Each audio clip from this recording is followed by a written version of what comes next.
Petaling jaya, berakhirnya zaman Perdana Menteri belagak Presiden menjadi pemangkin perubahan terbesar dalam merubah wajah demokrasi negara ini yang berlaku pada 2021. Kata pengerusi DAP Johor, Liu Chin Tong, pada 2021, peningkatan kes COVID-19 yang hanya menurun pada Oktober, pengisytiharan darurat yang bermula pada 12 Januari dan tamat pada 1 Ogos, Perintah Kawalan Pergerakan PKP berkali-kali yang memburukkan lagi krisis ekonomi, dan peletakan jawatan Perdana Menteri pada Ogos. Tidak cukup dengan itu, 2021 berakhir dengan bencana banjir di Selangor, iaitu negeri terkaya di Malaysia, sekitar Kuala Lumpur dan kawasan-kawasan lain yang turut terkesan, katanya dalam kenyataan. Namun, Liu berkata, perubahan tidak dijangka sama sekali adalah berakhirnya zaman Perdana Menteri belagak Presiden sejak 61 tahun lalu. Ketika ini, Perdana Menteri Ismail Sabri Yaakob bukan sahaja tidak menjadi presiden partinya, bahkan tidak memegang sebarang portfolio menteri lain, sejak kemerdekaan pada 1957 hingga pilihan raya umum 2018. UMNO telah mendominasi negara dan berada di puncak kuasa melalui presidennya yang juga merupakan Perdana Menteri.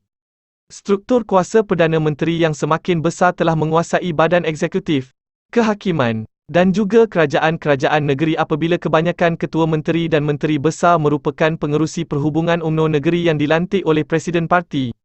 Liu berkata, Perdana Menteri kini tidak lagi ditakuti rakyat dan tidak boleh membuli semua pihak untuk mendapatkan apa yang beliau mahukan. Kini, beliau perlu mencari persefahaman dengan semua pemegang taruh untuk melaksanakan sesuatu perkara. Menurut Liu, kehilangan kuasa Perdana Menteri belagak Presiden bukan sahaja menjadi perkembangan ketara yang berlaku pada 2021. Bahkan, kemunculan gabungan parti yang setara, kerjasama dwi-partisan, kepentingan kuasa negeri, dan pengundi muda serta pemain politik baharu.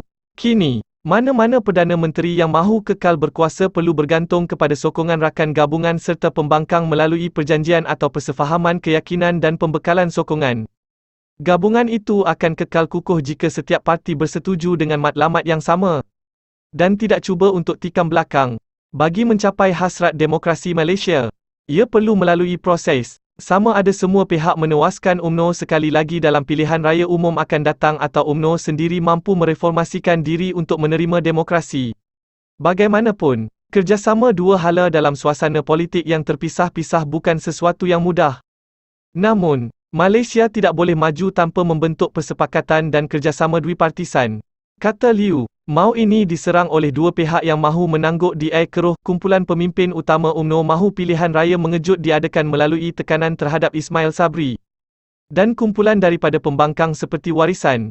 _2, Liu berpandangan, selepas pilihan raya negeri Sabah, Melaka dan Sarawak, memberi lebih kuasa kepada negeri mampu mendorong ekonomi mara ke hadapan dan pengurusan lebih baik terutama ketika pandemik.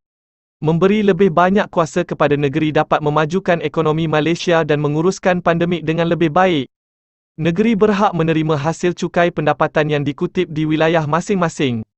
Penambahan pendapatan ini memerlukan kebertanggungjawabban kerajaan negeri menguruskan sektor kesihatan dan pendidikan seperti yang diamalkan oleh negara-negara federalisme di seluruh dunia, katanya. Satu lagi hasil positif mau di antara kerajaan Ismail Sabri dan Pakatan Harapan ialah pelaksanaan undi 18 dan pendaftaran pemilih secara automatik. Kini, umur layak mengundi adalah 18 tahun, dan mereka yang belum berdaftar sebagai pengundi akan dimasukkan dalam senarai daftar pemilih.